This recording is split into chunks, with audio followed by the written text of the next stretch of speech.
इस क्लास में हम बात करेंगे हाइगन्स प्रिंसिपल की। अभी तक हम स्टडी कर चुके हैं वेव फ्रंट्स क्या होते हैं, ठीक, रेज क्या होती हैं, कितने टाइप्स के वेव फ्रंट होते हैं, स्फेरिकल, सिलेंड्रिकल वगैरह वगैरह। इसके अलावा हमने अभी तक क्या स्टडी किया, हमारे पास ढेर सारी थ्योरीज हैं लाइट के बारे में, तो बेसिकली चैप्टर की बेसिक इंट्रोडक्शन हुई है। अब बात करेंगे Huygens principle of secondary wave front. ये हमें प्रिंसिपल दिया था क्रिश्चियन हाइगन ने खुद ने, ठीक है। ये प्रिंसिपल है किसके ऊपर based, wave theory of light. ये principle wave theory of light के ऊपर बेस्ड है, ठीक है। और ये हमें बताता है जो वेव फ्रंट है वो किसी न किसी मीडियम के थ्रू प्रोपेगेट करता है। क्या बताता है, that wave front propagate through propagates through एक मीडियम, किसी भी मीडियम के थ्रू क्या है, ये प्रोपेगेट करेगा, ट्रेवल करेगा। तो हमारे वेव फ्रंट क्या बता रहे हैं, ये जो एवरी पॉइंट है वेव फ्रंट का, उसको मैं सोर्स मान सकती हूँ सेकेंडरी वेवलेट के लिए। जो हर एक सोर्स है मेरे पास, वेव फ्रंट का जो हर एक सोर्स है, उसको मैं क्या मान सकती हूँ, एक सेकेंडरी वेवलेट का सोर्स मान सकती हूँ, जो स्प्रेड आउट कर रहा है सभी डायरेक्शंस में, जो कि जिसके अंदर हम स्पीड ले रहे हैं equal to the speed of propagation of waves, ठीक है। कभी स्पीड ऑफ लाइट वगैरह भी हो सकता है, प्रोपगेशन ऑफ वेव्स वगैरह भी हो सकता है, कुछ भी हो सकता है, ठीक है। अह, एक मिनट तो मुझे,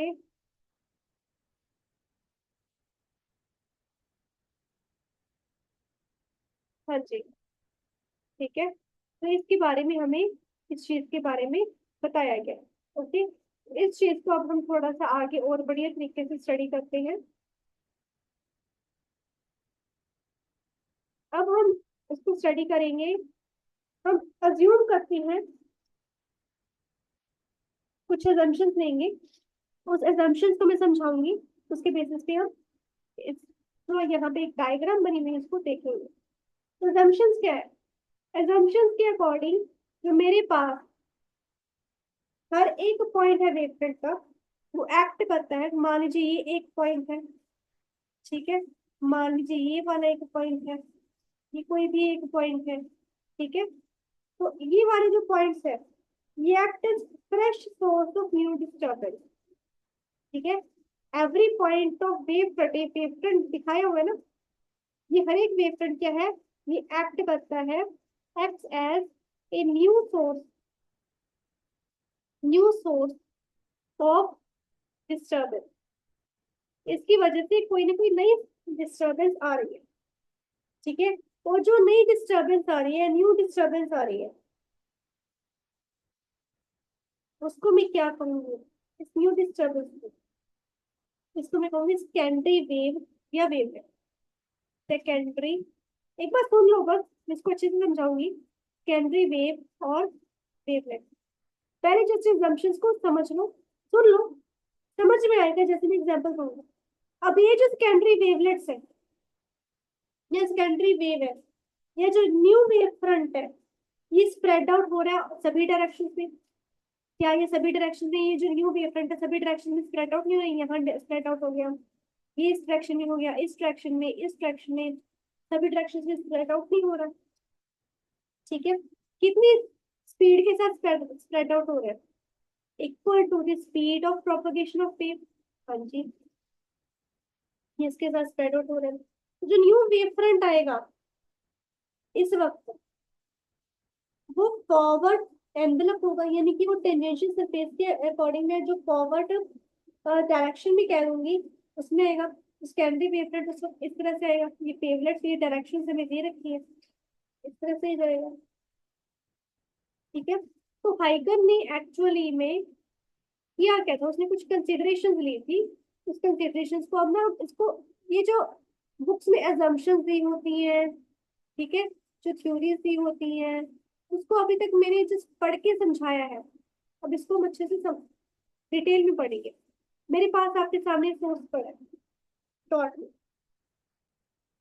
ठीक है। उसने एक ज्योमेट्रिकल मेथड लिया है हाइगन ने of locating the new position and shape of wavefront, किसी भी टाइम पे, किसी भी इंस्टेंट पे। इसमें position and shape of any other instant बोल सकते हो। ठीक है, मैंने क्या किया, ये मेरे पास स्फेरिकल, क्या है, स्फेरिकल लिया है, या प्लेन वेव फ्रंट भी ले सकते हैं। प्लेन वेव फ्रंट भी आपको लेके दिखाई देती हूँ मैं, फिर आपको कोई दिक्कत नहीं होगी। देखो, हाँ जी, प्लेन वेव फ्रंट लेते हैं एक,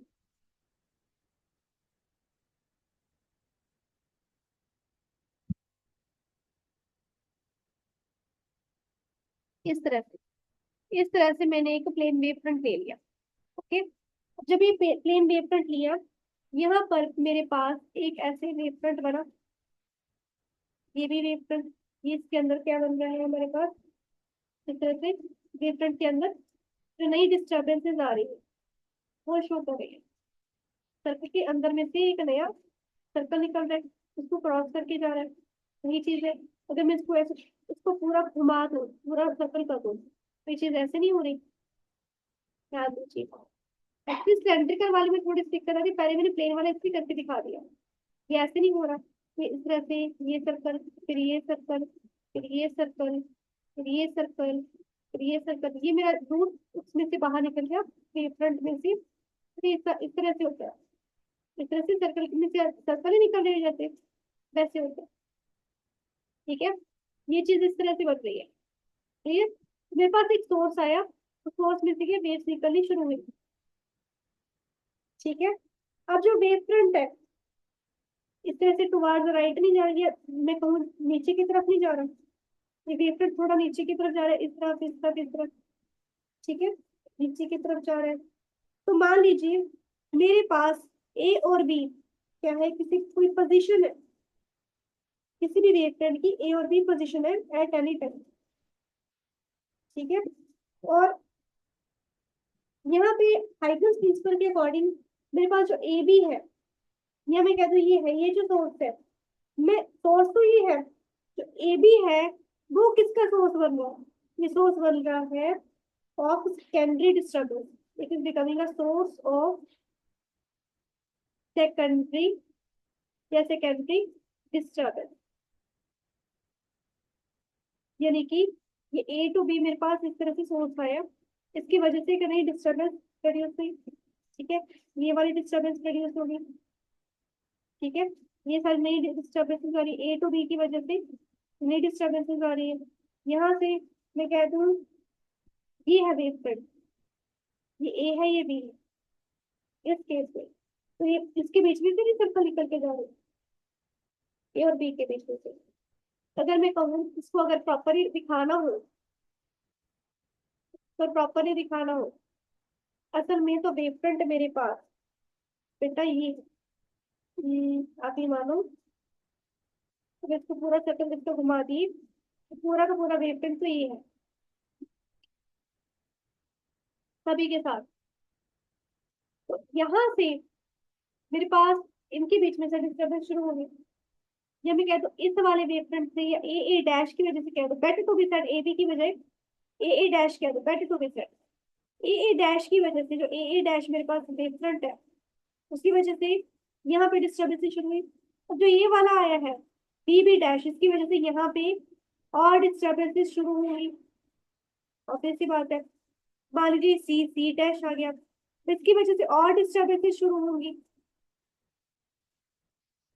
जैसे पानी के अंदर रिपल्स होती है, आगे की आगे डिस्टर्बेंस आई जा रही है, आई जा रही है। ठीक है, जब ये चीज हो रही है तो मैं क्या कह दूंगी, मेरे पास स्फीयर्स बन रहे हैं, ये स्फीयर नहीं बन गया, ये नहीं स्फीयर बन गया, ये नहीं स्फीयर बन गया, यहाँ पे स्फीयर्स नहीं बन रही, तो ये चीज हो रही है। बस ये नहीं बन के आ रहे हैं, एक नया फॉरवर्ड एनवेलप आ गया, ये आगे की आगे तरफ बढ़ता जा रहा है, ये मेरे पास क्या है, हाइगन्स प्रिंसिपल, और कुछ नहीं है। बस इसकी यही चीज करनी है हमने, कि मेरे पास जो प्राइमरी वेव फ्रंट है वो नया वेव फ्रंट बना रहा है, उस वेव फ्रंट से आगे मेरे पास आगे वेव फ्रंट बन रहा है, उससे आगे एक और वेव फ्रंट बन रहा है, जैसे कि इस प्लेन वाले में किया है। इस प्लेन वाले को अगर दोबारा बनाए, प्लेन वेव फ्रंट पे अगर दोबारा दे, तो मेरे पास मान लीजिए ये वेव फ्रंट है, ठीक है। इस तरह से बिल्कुल सेंटर, ये काइंड ऑफ सेंटर बन गया, जैसे ये सेंटर बना था इसके बीच में। यहाँ पे मेरे पास एक वेवफ्रंट, एक डिस्टरबेंस आई, ये सर्कुलर पैटर्न एक डिस्टरबेंस है। दूसरी डिस्टरबेंस आ गई, ठीक है, तीसरी डिस्टरबेंस आ गई, इसकी वजह से ये नया वेवफ्रंट नहीं बना। ये डिस्टरबेंस की वजह से ये नया वेवफ्रंट नहीं बना। वही सारी चीज। और ये कितनी स्पीड से बनेगा? जितनी मेरे पास प्रोपगेशन है, speed of propagation of wave है। ठीक है। अब एक चीज हाइडन ने ये बताई कि कोई बैकवर्ड वेवफ्रंट पॉसिबल नहीं है। ये बात आपने याद रखनी है, that no backward wave front is possible. कहने का मतलब क्या है? ये जो सेकेंडरी वेव फ्रंट मेरे पास है ना, नया वेव फ्रंट, वापस से ऑर्डिनरी या पहले वाला नहीं हो सकता। ये वापस से सोर्स की तरफ जाके कन्वर्ज नहीं हो सकता, खत्म नहीं हो सकता। ठीक है। कोई भी बैकवर्ड फ्लो ऑफ एनर्जी नहीं होता during the propagation of wave. There is no backward flow of energy, no backward flow of energy during the propagation of wave. ये नहीं है कि मेरे पास कोई वेव बन गई, अज्यूम कर लो मेरे पास कोई वेव बन गई इस तरह से कि वापस से ऐसे हो जाए। ठीक है। वापस से क्या है, इस तरह से चले जाए, ऐसे वापस चल जाए। No, that is never ever ever possible. Nature में है ही नहीं ये चीज। फिर तो ये हो गया, सन ने जितनी लाइट दी वापस दे दी। सन लाइट ही दे रहा है, ये सब लाइट ही करी है, लाइट की वजह से हो रहा है। जैसे सन के पास, सन ने धरती को लाइट दी, वापस धरती ने सन को वापस कर दी। Is it possible? नो। कोई बैकवर्ड वेवफ्रंट एग्जिस्ट नहीं करता। क्यों नहीं करता? क्योंकि जो सेकेंडरी वेवफ्रंट्स है, मैथमेटिकली अगर देखें तो सेकेंडरी वेवलेट्स है, वो ज्यादा तो पढ़ने की जरूरत नहीं, बस इतना ही याद रखो, दिया directly proportional to 1 plus cos theta. ठीक है। सेकेंडरी वेवलेट्स है, आगे चल रहे हैं भाई, दिवाली का टाइम है, तो सेकेंडरी वेवलेट्स है, secondary wavelets, sorry, wavelets are directly proportional to, directly proportional to 1 plus cosine theta. बस इतना ही याद है ना कि 1 प्लस कोसाइन थीटा की इक्वल। ठीक है। और ये जो थीटा है, ये एंगल है बिटवीन द रे at the point of consideration. ये जहां पर मेरे पास ये एंगल जो बन रहा है ना, थीटा, ये सोर्स से मान लो, ये यहाँ पर इनके बीच में मान लो, इनके बीच में बन रहा है ये एंगल, ये तो नहीं। ठीक है। और अगर मेरे पास बैकवर्ड वेव फ्रंट हो ना, और बैकवर्ड वेव फ्रंट, इसका वैसे थ्योरी बहुत लंबी है, इसको करने की जरूरत नहीं इतनी। बैकवर्ड वेव फ्रंट के मेरे पास भी एंगल मेरे पास पाई हो जाएगा। ठीक है। जब ये पाई हो गया, जब ये पाई हो गया, तब क्या होगा? 1 प्लस कॉस 5। तो मैंने आपको फॉर्मूला करवाया हुआ है, cos n pi equals to -1 raise to power n। अगर मेरे पास n 1 है तो cos पाई हो गया -1 की पावर 1, दैट मीन्स -1 आ गया। तो मेरे पास cos पाई की वैल्यू होगी -1 - 1 0। तो खत्म हो गया, बैकवर्ड वेव फ्रंट खत्म ही हो गया, जीरो ही वैल्यू आ गई। जो रिजल्टेंट एम्पलीट्यूड आएगा तो for secondary wave fronts at any point on backward wave front वो जीरो होगा। सेकेंडरी एम्पलीट्यूड का, सेकेंडरी जो एम्पलीट्यूड आ रहा है ना न्यू वेव फ्रंट का, वो ही मेरे पास जीरो आ रहा है बैकवर्ड में। ठीक है। एम्पलीट्यूड जो है उसका हम 1 प्लस cos थीटा से ले रहे हैं ना, वही जीरो हो गया। तो वेव फ्रंट कहाँ एग्जिस्ट करेगा? कोई होप ही नहीं है। हमेशा फॉरवर्ड में वेव आगे बढ़ेगी, हमेशा फॉरवर्ड में वेव आगे बढ़ेगी, कभी भी बैकवर्ड में वेव नहीं आएगी। ठीक है। तो जो हाइकिंस प्रिंसिपल था सेकेंडरी वेवलेट्स, उसको हम लोग यूज करते हैं तो prove the laws of reflection and refraction. ठीक है। रिफ्लेक्शन एंड रिफ्रैक्शन का कैसे हम प्रूव कर सकते हैं, देखते हैं। एक मिनट देखिए। हाँ जी।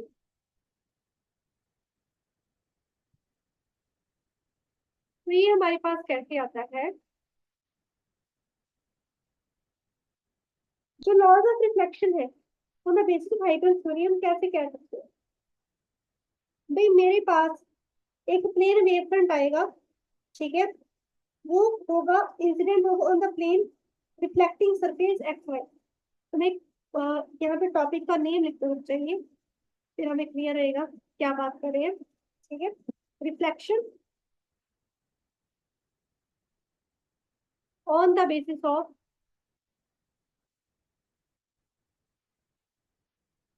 Wave theory, reflection on the basis of wave theory, ये हम करेंगे, ठीक है। जब ये कर रहे हैं तो अब हम क्या करेंगे, यहाँ पे अजम्पशन लेंगे कि मेरे पास क्या है, एक प्लेन है एक्स वाई, ये एक्स है, ये है वाई, ठीक है। ये मेरे पास रिफ्लेक्टिंग सरफेस है, क्या है ये, रिफ्लेक्टिंग सरफेस, ठीक है। जैसे 10th क्लास में बनाते थे ना ऐसे पीछे डैश डैश से, वो है, सारे पेपर अपने बना देंगे। मान लीजिए मेरे पास एक प्लेन वेव फ्रंट है ए बी, मेरे पास एक प्लेन वेव फ्रंट आ रहा है यहाँ पर, इस तरह से ए बी, ठीक है। अब दोनों, देखो, वेव फ्रंट और रिफ्लेक्टिंग सरफेस एक दूसरे के परपेंडिकुलर है to the plane of paper, ठीक है। यहाँ पर ये दोनों, ये मेरे पास है ए बी, ठीक है, एक दूसरे के साथ परपेंडिकुलर चल रहे हैं to the plane of paper, ठीक है। मैंने क्या किया, जो वेव फ्रंट है वो टच करा रिफ्लेक्टिंग सरफेस को, ये वेव फ्रंट बी पॉइंट पे रिफ्लेक्टिंग सरफेस को टच करा, ठीक है।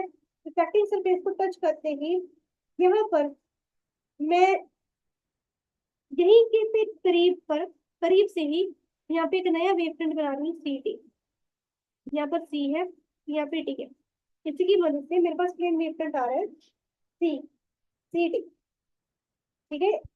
हाइजेंस प्रिंसिपल की काम है कि ये जो ऐसे क्रॉस करके जाएंगे प्लेन में, ठीक है, इस तरह से आ रहा है, ठीक है। तो इसके according from each point on B C, B और सी पे सेकेंडरी वेवलेट के ड्रॉ करी शुरू शुरू हो जाएंगे। तो मेरे पास बी और सी पॉइंट है, from each point on B C secondary wavelets start growing, तो ग्रो करेंगी, ऑब्वियस सी बात है, ग्रो करेंगी, किसके साथ ग्रो करेंगी, with the speed of light, ठीक है, with the speed of light, ठीक है, स्पीड ऑफ लाइट। कभी कभी मेरी बोर्ड पे राइटिंग गंदी हो जाती है तो इसको बर्दाश्त करो। तो जब मेरे पास डिस्टर्बेंस आ रही है तो मेरे पास जो ए है वो सी पॉइंट तक आएगी, यानी कि मेरे पास अब कैसे बनेगा ये सारा कुछ मैं बताती हूँ। कि मेरे पास देखिए सोर्स ऑफ लाइट से लाइट आई, यहाँ पे इसको करते हैं, मेरे पास सोर्स ऑफ लाइट से लाइट आई, इस चीज को पहले देखिए,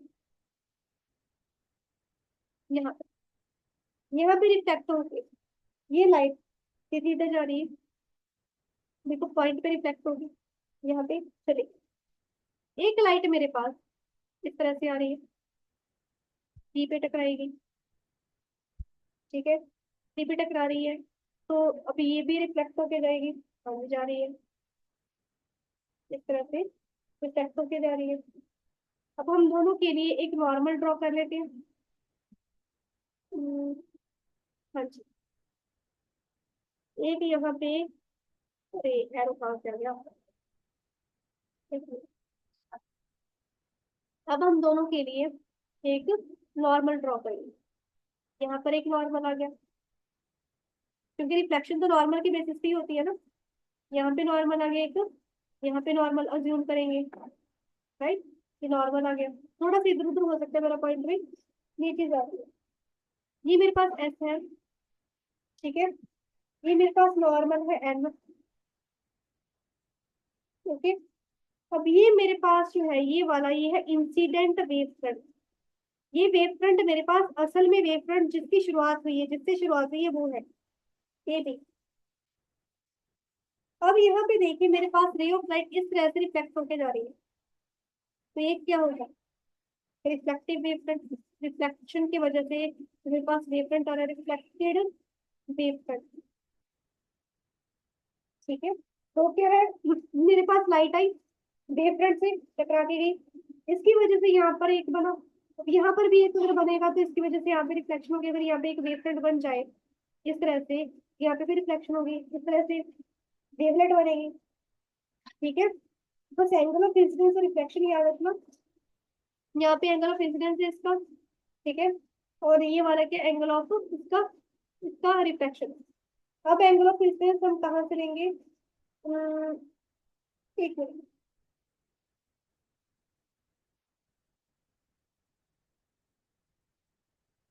यहाँ से तो जो ये है इसका रिफ्लेक्शन नहीं लेते, क्योंकि देखिए यहाँ से जो ये है इसके लिए तो इंसिडेंट ही कर रही है ना लाइट, ये तो रे ऑफ लाइट इंसिडेंट कर रही है इसके लिए, इसको भी यहाँ पे हम आई ही अज्यूम करेंगे। ठीक है, इसको हम आई ही अज्यूम करेंगे। जो यहाँ पर है देखिए, यहाँ पर ये बढ़िया तरीके से रिफ्लेक्ट होके जा रही है, आर है, और ये वाली जो है कहीं ना कहीं से बेचारी रिफ्लेक्ट होके आई है, फिर यहाँ पे टकरा के गई है। ये भी कहीं ना कहीं से, ये भी किसी वेव फ्रंट की है। ठीक है, ये भी कोई वेवलेट है, मेन तो मेरे पास ये है फोर्थ स्टेप, ये भी कहीं ना कहीं से टकरा के यहाँ पे आई है। ठीक है, इसका भी हम आर ही अज्यूम करेंगे। ठीक है, टकरा के गई हुई है। मेरे पास एंगल जो है इंसिडेंस के, यहाँ पे मेरे पास देखिए हर एक एंगल जो है, जैसे कि सी डी बी हो गया, सी डी और बी, बी बी बी कैसे लेंगे हम, मान लीजिए मेरे पास ट्राइंगल है ए बी सी, ए बी सी को हम क्या है, एक ट्राइंगल ज्यूम कर रहे थे इस तरह से, ए बी सी। ओके, कुछ थोड़ा सही तरीके से करते हैं, बी ए सी। हम ना इस पॉइंट को ए मानते हैं, मान लीजिए ये point A B C, A B C मेरे पास ट्राइंगल है, तो दूसरी है मेरे पास, इसको पॉइंट को डी मानते हैं, डी सी बी। ठीक है, ये ट्रायंगल बन रही है, ए बी सी ट्रायंगल बन रही है and D C B triangle बन रही है। ठीक है, अब दोनों को क्या है, हम काइंड ऑफ कॉन्ग्रुएंट प्रूव करेंगे, कॉन्ग्रुएंट से लेके आएंगे। तो मेरे पास जो एंगल है बी ए सी, दिस यहाँ पे ray of light wave front की परपेंडिकुलर आ रही है, तो ये आ गई ray of light perpendicular to wave front, तो मेरे पास एंगल बी ए सी किसकी को लगेगा, एंगल सी डी बी के। यहाँ पर ये रे ऑफ लाइट इस वेव फ्रंट की परपेंडिकुलर आ रही है, सी डी बी। ठीक है, दोनों 90 के, वो था 90 डिग्री। फिर दूसरी चीज क्या आ रही है, मेरे पास दोनों में एक चीज कॉमन है, दोनों ट्रायंगल्स में बीसी, ये वाले ट्रायंगल में, इसको थोड़ा सा इसके ऐसे करते हैं, ये वाले ट्रायंगल में मेरे पास बीसी आ गया, ये वाले ट्रायंगल में भी मेरे पास बीसी आ गया, दोनों ट्रायंगल्स में बीसी कॉमन है, तो मैंने क्या कह दिया कि BC is equal to BC, जैसे लोअर क्लास की पढ़ते थे, BC is equal to BC, दोनों कॉमन लाइन है, कॉमन बेस है। ठीक है, फिर यहाँ पे देखिए ए सी मेरे पास डी बी के बराबर है, दोनों में सेम डिस्टेंस है, A C is equal to D B. ठीक है, ये क्या है, एज is equal to C T, C T की वजह सीपी सी मेरी लोअर क्लास में हो चुकी, मेरे पास जो ट्राइंगल ए बी सी है वो किसकी कॉन्ग्रुएंट आ रही है, ट्राइंगल डी सी बी। ठीक है, अगर ये चीज आ गई तो मैं कह सकती हूँ जो एंगल ए बी सी है, एंगल ए बी सी ये वाला जो एंगल है, एंगल आई किसके इक्वल आएगा, एंगल डी सी बी के, ये वाले एंगल के इक्वल, एंगल आई के, angle A B C equal to angle D C B, angle A B C के angle I equal to angle R. Laws of reflection क्या कहते हैं, angle of incidence is equal to angle of reflection, angle of incidence is equal to angle of reflection, ये चीज कहते हैं। तो ये क्या हो गया, प्रूव करते हैं law of reflection on the basis of Huygens principle. ठीक है, ये चीज इसको प्रूव करता है। ठीक है, आज इसको आप ऐसे ही ड्रॉ कर सकते हो।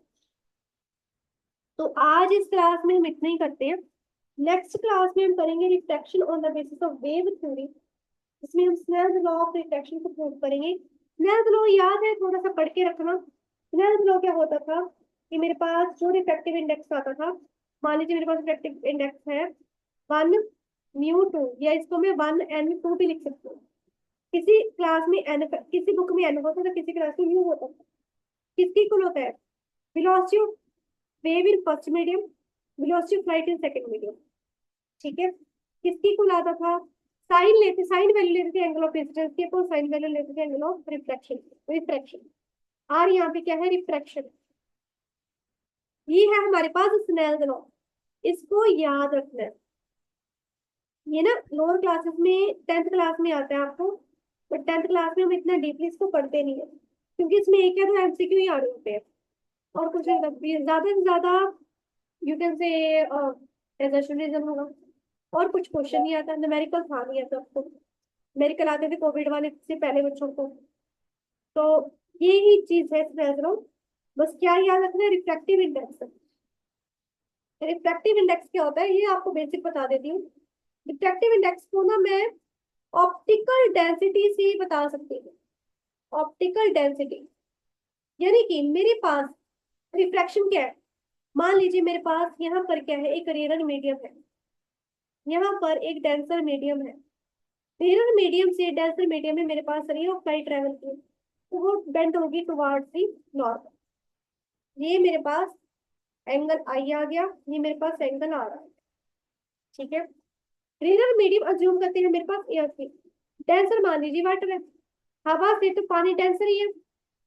तो ऑब्जेक्ट की डेंसिटी नहीं देख रही कि मेरे पास रे ऑफ लाइट इस तरह से बेंड हो जाए, ऑब्जेक्ट कितना ऑप्टिकली तंग हो रहा है, लाइट को कितनी ज्यादा तंग होके जाना पड़ रहा है, लाइट को कितना कम रास्ता मिल रहा है ट्रेवल करने के लिए, दैट इज ऑप्टिकल डेंसिटी। अब मान लीजिए मेरे पास अर्थ है, ये तो वैक्यूम है बाहर, ये अर्थ का एटमोस्फेयर है। एटमोस्फेयर, एटमोस्फेयर वैक्यूम क्यों कहा? एटमोस्फेयर तो मेरे पास हवा आ गई, एयर आ गया, मॉलिक्यूल्स आ गए, डेंस हो गए, ये रेयर हो गया। सनलाइट बाहर से अंदर आती है, यानी कि सन से आती है, तो मेरे पास ये आ गया मीडियम वैक्यूम का, ये नॉर्मल, इस तरह से लाइट बेंड होके आएगी। ठीक है, तो 10th क्लास में चैप्टर था कि एटमोस्फेरिक रिफ्लेक्शन क्या है, उसमें ट्विंकलिंग ऑफ लाइट्स पढ़ते थे। ठीक है, और एडवांस सनराइज डिलेड सनसेट इसके बेसिस पे होता था, राइट। तो यहाँ पे भी लाइट को क्या है? जगह कम मिल रही है ट्रैवल करने के लिए। तो अगर मेरे पास स्पीड ऑफ लाइट वैक्यूम में इतनी है 3 × 10⁸, यहाँ पे एयर में आके थोड़ी सी कम होगी, मान लीजिए 2.6 मान लो, या 2 अज्यूम करो, 2 है, 2.6 ही अज्यूम करो, 2.6 × 10⁸। तो यहाँ पे लेट 2.6 × 10⁸, लेट लेट कह रही हूँ, अज्यूम कर लो, अभी है नहीं ये, यही वैल्यू। तो यहाँ पे तो मान लो वाटर में तो फिर 2 या 1.8 ही रह जाएगी। तो जगह कम मिल रही है ना उसको, स्पीड क्यों कम हो रही है? जगह कम हो रही है। अगर जगह बढ़ जाए, तो अगर जगह बढ़ जाए, जैसे कि मेरे पास आ जाए यहाँ पे डेंसर मीडियम, यहाँ पे आ जाए इधर, यानी कि मैंने पानी के अंदर बैठ के टॉर्च लगा दी, आसपास अंधेरा है रात में, टॉर्च लगा दी, टॉर्च लगाई, मेरे पास रे ऑफ लाइट आई ऐसे। ठीक है, पानी के अंदर बैठी थी मैं, मैंने टॉर्च लगाई, इस तरह से रे ऑफ लाइट आ रही है। ठीक है, अज्यूम कर रहे टॉर्च है, गंदी सी टॉर्च बनी है, टॉर्च है, उसमें से एक लेजर आया, रे ऑफ लाइट आई, वो इसमें यहाँ पे तंग थी बेचारी, जैसे ही उसको मीडियम खुला मिल गया, ठीक है, मॉलिक्यूल दूर दूर है, तो ये बड़ी तरीके से फैल फैल के निकलेगी फिर तो, है ना, फैल के निकलेगी, फैल के निकलेगी, मतलब मेरे पास बेंड होगी अवे फ्रॉम नॉर्मल। क्लियर हो रहा है बात, क्या कहना चाह रही हूँ मैं? तो ऑप्टिकल डेंसिटी की लाइट को कितनी स्पेस मिल रही है टू ट्रेवल, उसी को मैं रिफ्रैक्टिव इंडेक्स कहूंगी। रिफ्रैक्टिव इंडेक्स होता क्या है? अगर मैं एक मीडियम का दूसरी मीडियम से रिफ्रैक्टिव इंडेक्स देखो, फर्स्ट मीडियम का refractive index with respect to मेरे पास वेलोसिटी ऑफ लाइट आएगी in medium 1 upon velocity of light in medium 2, ये चीज स्नेल लॉ के अकॉर्डिंग इसकी इक्वल है। मेरे पास आई एंगल बना है इंसिडेंस का, तो उसकी साइन वैल्यू ले लो। मान लो यहाँ पे आई एंगल बना 45, ठीक है, यहाँ पे बन गया 30, 30, ठीक है, यहाँ पे 45 बना, ये 30 बना, तो साइन 45 अपॉन साइन 30 वैल्यू होगी। साइन 45 की वैल्यू फिल करो, 30 फिल कर दो, रिफ्रैक्टिव इंडेक्स आ जाएगा। बस यही चीज है इसके अंदर, ठीक है। तो ये चीज बड़ी बेसिक सी चीज है, बच्चों को कई बार याद नहीं रहती है, तो इसलिए मैंने आपको पहले ही करवा दिया है। कल को मैंने सीधा इस लॉ को प्रूव करना है, refraction on the basis of wavelength, इस चीज को सीधा प्रूव करना है नेक्स्ट क्लास में। नेक्स्ट क्लास में हम कुछ नई चीजें पढ़ेंगे कि ड्यूरिंग रिफ्रैक्शन वेव की स्पीड पे, उसकी वेवलेंथ पे, उसकी फ्रीक्वेंसी पे क्या इम्पैक्ट पड़ता है, प्रिज्म लेंस और मिरर कैसे बिहेव करते हैं, ये सारी चीजें पढ़ेंगे। और आगे जाके हमारा सुपरपोजिशन प्रिंसिपल भी आ जाए, ठीक है। तो आने वाली क्लासेस में, यानी कि आने वाले अगले 2 या 3 क्लासेस में हम इंटरफियरेंस तक पहुंच जाएंगे बढ़िया तरीके से, ठीक है। ये हम डबल स्लिट एक्सपेरिमेंट पढ़ेंगे, ओके। तो चलिए आज इस क्लास में इतना ही, विल सी यू।